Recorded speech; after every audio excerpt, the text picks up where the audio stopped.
this one area, if you darted to the right, there was a Pizza Hut. You guessed it, right? So we would go to the Pizza Hut, eat a pizza, and then when they were coming on the way back, we would jump on the back of them. And then head back. We'd be like, oh man, this is a tough run, you know?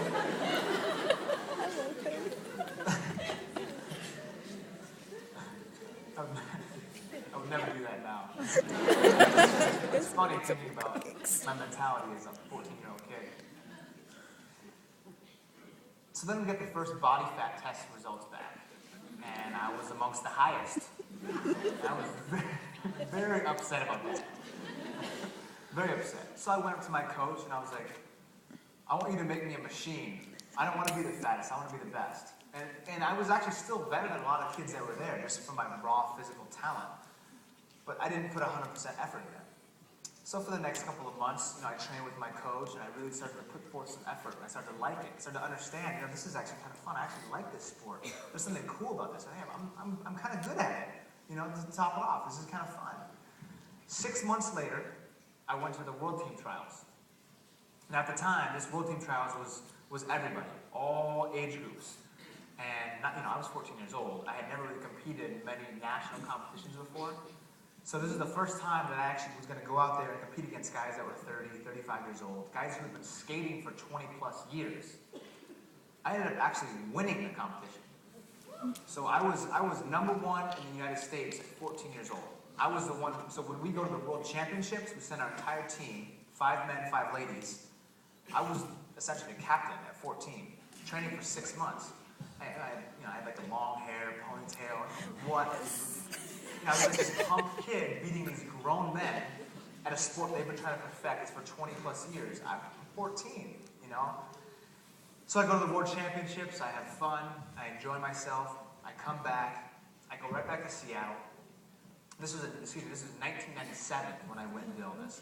1996, 1997. The following year was the 1998. Now that's considered an Olympic year. The Olympic Games were going to be held in Nagano, Japan. And I went back home to Seattle. And instead of kind of getting back into the routine again and training, instead, I did the same thing I was doing before I left for home. I was hanging out with those same kids, except they were older. They were doing things that were a lot more negative. I was surrounded in an atmosphere that was even more self-destructive.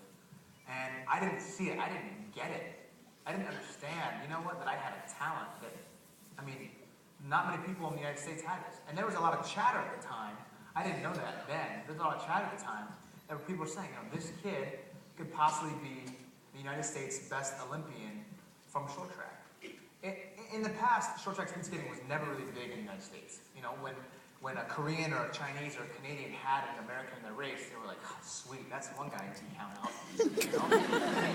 We weren't strong as a team. We didn't have the depth. We were not competitive in the sport. But people were saying that I possibly could change that. I didn't see that. I had no idea. So I spent about 3-4 months there. About 5 months back home in Seattle, just kind of eating, doing whatever I wanted, going through puberty. I ended up coming back to the training program. It was moved to Colorado Springs, not the junior program, but this was the senior program. This was the Olympic Training Center in Colorado Springs, where everybody trains, of all age groups. This is the big league. This is the big dogs, right? And I showed up about 25 pounds heavier than when I was 5 months before. That played a pretty big role in gliding on the ice. 25 pounds heavier. Yeah, it's not good. It's stuck to the ice. So what happened was, I show up with just this negative attitude. I did not want to be there. Again, it was the same thing as before I had gone to New York, except now I was surrounded by these guys who, A, probably didn't like me because I just kicked their butt not too long ago when I was 14 years old, and B, because I wasn't comfortable. I wanted to be back. I wanted to be back home. I didn't understand, like I said, I didn't understand the significance of what possibly the potential that I could have had in the sport. And my dad, he's the one who saw that. But the entire months and months and months leading up to the 1998 Olympic trials, I was going about 20% in. I wasn't giving my heart and my soul. I was about not even halfway. I wasn't even just going through the motions. I was barely squeaking by. And I show up at the 1998 Olympic trials, and I get dead last. So I went from being #1 in the U.S. to, like that, falling down the mountain and being in last place. Now my father was very concerned. He was like, well, what's the problem? He didn't care that I didn't make the Olympic team. What he cared was, he was like, Apollo, you did not you did not prepare. You were not there mentally, you were not there physically. It doesn't matter if the outcome is not always up to you. It's not always guaranteed.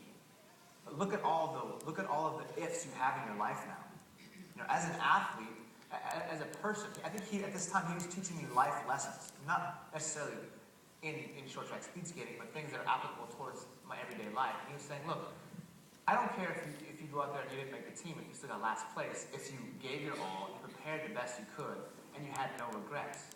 If you have zero regrets about how you prepared, and you can say, that was all I had. He was fine with that, but he was very unhappy with the fact that I was 20, 25% putting my effort level in there. So my dad, he decided to take the initiative. He says, you know what, this kid needs to find out on his own what he really wants to do.